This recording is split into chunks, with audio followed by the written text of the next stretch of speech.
Hola queridos amigos, amantes y amigobios de la cultura, bienvenidos a una nueva emisión de este espacio llamado En órbita, que convoca a gente interesante a la que podemos atrapar para importunarlos un rato y hacerles un poco de preguntas de la mano de mi cuaderno.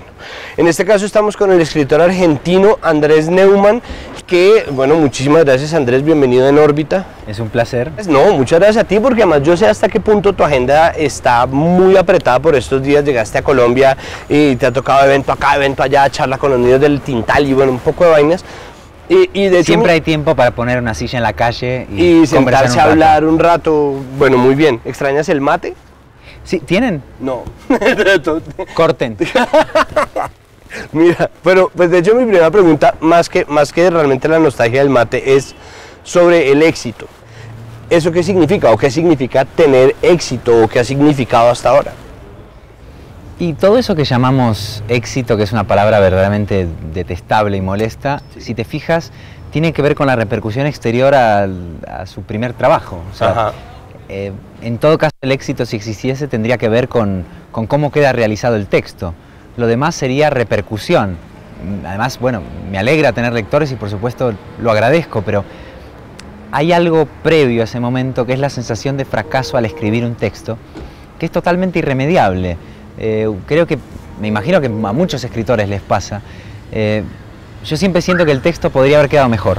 Entonces, no importa qué tipo de repercusión tenga un libro, el autor se queda con la sensación de haber fracasado. Y creo que ese fracaso es bueno, porque es el estímulo para el siguiente intento. Digamos que el fracaso controlado, por así decirlo, es el mejor mecanismo para seguir adicto al intento.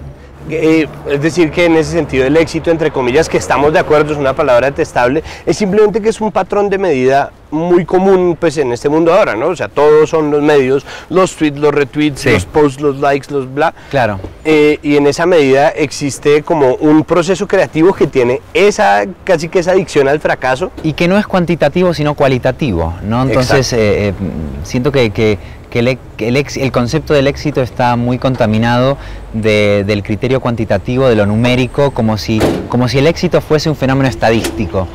Y más allá de que el éxito sea un tema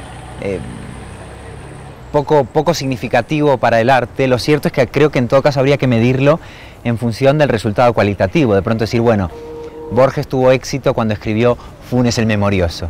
¿Cuánta gente lo leyó? Bueno, no sé, supongo que al principio nadie, pero ese texto tuvo éxito. ¿Hasta qué punto te interesa a ti narrar en ese código tan roto, pues de los tweets, de los posts, de los likes, de los... Claro. A mí eso me preocupa, porque es tanto el tiempo, la energía y el espacio que dedicamos a decidir si el Kindle va a ser touch o no, si nos bajamos la siguiente actualización. No soy nada tecnófobo, al contrario, tengo muchas máquinas en mi casa, no es una cuestión de tecnología sí o tecnología no, la cuestión es qué es lo que relega la tecnología o qué lugar ocupa la tecnología dentro de nuestras preocupaciones diarias, ¿no? En cuanto a la comunicación, efectivamente estoy muy fascinado literariamente por las posibilidades de escribir la incomunicación.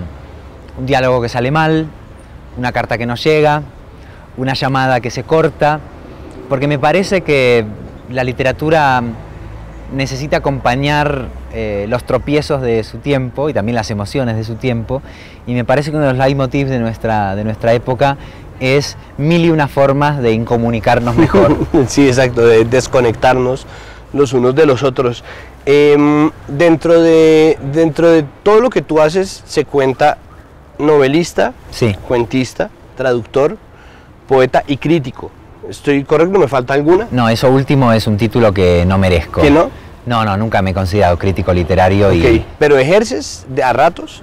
Así como... Alguna vez he hecho reseñas, pero es una posición que me incomoda, es decir, ser crítico y escritor se puede, conozco casos, pero no me siento honesto haciendo crítica, porque soy parte interesada, de algún modo, ¿no? Encuentro con que la mayoría de escritores que hacen crítica terminan más o menos directa o indirectamente, según lo inteligentes que sean, reivindicando casualmente su poética.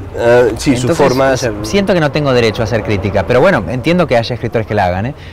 sí que me identifico más con todo lo otro. Me fascina traducir, creo que la traducción es la forma más gozosa y perfecta de la literatura porque es el único modo de leer y escribir al mismo tiempo.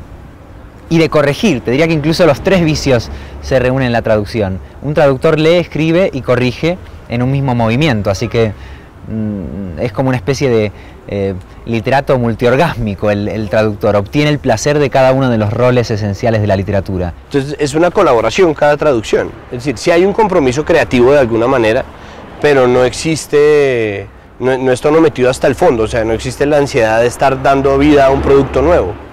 Yo creo que sí es un producto nuevo, lo que pasa es que se basa en una especie de borrador llamado original. Creo que una traducción es un original basado en un original previo. Lo que se ahorra el traductor efectivamente es la incertidumbre de sobre qué va a escribir, que nos puede paralizar durante años. Entonces está bueno porque es como que el traductor empieza a escribir en el momento en el que el autor original por fin inició su primera página. Todas las formas de escritura me parecen una invitación a pensar la literatura. Creo que cualquier cosa que se pueda escribir es susceptible de ser tratada como literatura con más o menos acierto. ¿Cómo acercarse a esos nuevos lenguajes o esas nuevas formas de incomunicación que nos estamos inventando además todo el tiempo? Bueno, yo siento que las nuevas tecnologías lo que han hecho es modular, darle un acento específico a emociones de siempre. Las nuevas tecnologías, o mejor dicho, las redes sociales, por ejemplo, son ansiedad. Pero es una ansiedad muy específica, la ansiedad del tuitero, de la reacción inmediata, de la respuesta inmediata. Eso conecta con el narcisismo, que no es un invento de las nuevas tecnologías, pero que adquiere una posibilidad nueva, la inseguridad, el narcisismo, la ansiedad. Pero está bien que así sea. Yo creo que en el momento en que entendamos que las nuevas posibilidades tecnológicas son la continuación de la tradición, dejaremos de tener la angustia de elegir entre el presente o el pasado. Internet es una máquina de memoria, Internet también es un recipiente de lenguajes anteriores, y el tuit ahora estábamos diciendo que tiene algo de aforístico. O sea, a mí me interesa cómo las posibilidades de la tradición adquieren un color nuevo en las nuevas tecnologías y al mismo tiempo nos permiten releer el pasado de otra manera. No hay un divorcio entre lo de hoy y lo de antes. Me parece que eso es una mutilación de la complejidad que tienen esas propias tecnologías. Bueno, ahora sí hablemos como de los géneros tradicionales. ¿Qué te divierte más? ¿Hacer poesía, hacer novela, escribir cuentos? ¿O encuentras que siendo tan distintas entre sí no existe un ejercicio que las una? Creo que son placeres tan distintos que no podría renunciar a ninguno de ellos. La poesía tiene un placer de escritura muy particular, que es el no saber hacia dónde uno va. Conozco algunos poetas que premeditan su poema, pero la mayoría de ellos, entre los que me incluyo, inician el primer verso con una sensación de desorientación total, que es muy adrenalínica también, ¿no? El decir, bueno, ¿y ahora qué será de mi lenguaje, ¿no? Porque eso me intriga cuál es el origen de la poesía, o de dónde sale. Me intriga. Es que, sí, exacto, es algo tan recóndito que es, bueno, en ese sentido creo que volvemos a lo que tú estás diciendo de la adrenalina, como de la incertidumbre de no saber exactamente. Claro, o sea, la poesía es una escritura muy poco controlada. El placer de la novela, en cambio, es de muy distinta índole. No hablo solo de la diferencia obvia de leer un poema de una novela, sino de construir ambos textos. El placer de la novela tiene que ver, por un lado, con la preparación. Hay una cierta idea de que sabes de lo que vas a escribir, sin que eso impida que cuando uno empieza el proceso de escritura todos los planes cambian, ¿no? Escribir una novela es como viajar. Uno se hace una lista de lugares por los que va a pasar, una lista de personas a las que va a ver o personajes a los que va a conocer, y en cuanto empieza la prosa, todo ese plan se hace añicos, pero ese plan te permitió salir de viaje, ¿no? Los planes sirven para salir de viaje e incumplirlos. Pero hay un placer hermoso en la novela, que es envejecer con unos personajes. Porque yo escribiría solo poesía si no fuera porque hay una cosa que el poema no te puede dar, que es la convivencia y el envejecimiento junto con un mismo texto o un mismo personaje. Obviamente uno puede tardar años en corregir un poema, pero el proceso de escritura del borrador es muy breve. En cambio, la escritura de ese texto llamado novela te puede tomar 2, 3, 4, 5 años y te pasan tantas cosas a lo largo de ese tiempo que uno siente que esa novela de algún modo ha sido un compañero de apartamento, una pareja, un hijo, un padre. Uno desarrolla una relación familiar o conyugal con ese texto. Y por eso cuando uno termina la novela se siente inmensamente desamparado. Es como si se quedase viudo, huérfano y divorciado al mismo tiempo, ¿no? Y por eso uno tiene que escribir otra. Es parecido a leer, pero no tanto. Creo que el vacío debe ser más hondo si tú lo estás haciendo. Es decir, como escritor debe sentirse, porque uno siente una nostalgia cada vez que uno cierra un libro, y sobre todo si Totalmente. es un libro bueno, uno cierra es como... Todo lector ha tenido la sensación cuando está leyendo una novela que le gusta, Entonces, de que al final va leyendo más despacio, más lento porque no quiere terminar, ¿no? Y cuando uno está escribiendo le pasa lo mismo. Uno por un lado está ansioso de terminar por fin y por otra parte teme ese momento en el que uno se queda con el vacío de la carencia de una historia. bueno, y para finales, ahora sí, ¿cuál es el placer de los cuentos? ¿O en dónde encuentras tú? Porque los cuentos tradicionalmente son finales. O sea, Claro. es una pieza que está hecha para un cierre. Bueno, en el fin de la lectura, el libro de Laguna, hay, pongamos, no sé, como 25 o 30 cuentos, y cada uno de esos cuentos plantean una estrategia distinta, o un ramillete de estrategias. Está el cuento más teatral, más de monólogo dramático de personaje, está el cuento más de situación narrativa de acción, está el cuento más poético. Entonces el placer del cuento sería la enorme libertad y flexibilidad que tiene ese género, sobre todo cuando son cuentos breves, para dialogar con el poema, para dialogar con el ensayo breve. Encuentro en un libro de cuentos es una caja de sorpresas, una especie de arcón desconocido. Hay cuentistas que prefieren escribir siempre el mismo cuento y como perfeccionar un tono. Yo me identifico más con el cuentista que experimenta en muchas direcciones y convierte su libro de cuentos en una especie de fiesta de las posibilidades de la narrativa breve. ¿Y Yo como lector prefiero eso también. Pues hablando ya como del fin de la lectura, ¿cuál es el hilo que une eso? Porque claro, dentro de la libertad y la versatilidad, que finalmente son dos cualidades creativas por excelencia, ¿dónde estaría o dónde se encuentra la congruencia? ¿Cuál es el hilo Claro. que une todas esas...? Claro, me olvidé decirte una cosa sobre el placer del cuento y ahora voy a esto otro. Creo que el placer perverso del cuentista es como elegir el ángulo o la esquina, el rincón significativo de la historia. Un novelista procede por adición, por superposición de capas. Esta idea me gusta, voy a contraponerla a esta otra, junto a esta otra voy a crear otro espacio durante esta otra narración, o sea que de algún modo va construyendo arquitectónicamente el espacio y el tiempo. El cuentista no tiene esa posibilidad, porque el propio género renuncia a eso, entonces el cuentista de algún modo elige un detalle que se vuelve inmensamente significativo. Entonces el placer de la elipsis que genera el misterio del cuento es algo también muy adictivo. Claro, ¿qué pasa con esa variedad? Me preguntabas tú. ¿Qué pasa cuando un libro tiene tantas posibilidades que se puede volver incongruente, contradictorio, demasiado variado? Lo interesante ahí me parece es que uno escriba con toda libertad distintos tipos de cuentos y luego se haga estas preguntas sobre la congruencia a la hora de ordenar el material, de estructurarlo. Creo que toda la libertad que tiene un cuentista para escribir distintas piezas breves se convierte en una cierta responsabilidad cuando tiene que ordenarlas. Eso le pasa a los poetas también. Y también es verdad que cuando uno lleva cierto número de cuentos escritos, empieza a descubrir concomitancias, paralelismos o incluso oposiciones que son muy ricas también, ¿no? Un cuento y su refutación, su antídoto. Entonces la congruencia de un libro de cuentos se va formando en la fase final de la escritura, cuando uno va entreviendo que esos cuentos van a tener un orden y una estructura. Y ahí se forman sentidos que tienen que ver con la arquitectura del libro. Y en eso uno se juega la diferencia entre la variedad y el desorden, entre la versatilidad y el caos, ¿no? Tú tienes unos dodecálogos en donde escribes reglas, pero tú hablabas sobre cómo son reglas que de alguna manera son lúdicas y de otra manera son ficticias, que Claro. podrían ser una parodia, pero al mismo tiempo podrían simplemente ser un acercamiento desde otro ángulo a la Sí. teoría literaria. O sea, los dodecálogos están ahí, en este caso, ¿cómo qué? Los dodecálogos son una idea un poco divertida, un poco absurda, que se me fue ocurriendo en mis libros de cuentos y que la he ido manteniendo. No sé si a ti te pasa, pero yo soy muy adicto a los extras. de las películas. Ah, sí, al valor agregado. Pues. Exactamente, y he llegado a tal grado de patología con mi curiosidad al respecto que muchas veces veo primero los extras y después la película. Con lo cual estropeo totalmente el misterio y me encanta eso, ¿no? Es como si antes de sentarte a probar la comida en un restaurante pudieras conocer al cocinero, ver los ingredientes que usó, lo disfruto más.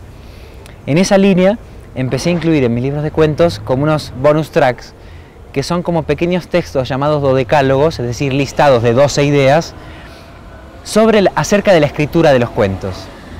No solamente de los míos, sino cuentos que yo he leído y cuya técnica me pareció interesante sintetizar en una frase. Son dodecálogos y no decálogos, porque el 10 tiene una cierta aspiración absurda a la perfección.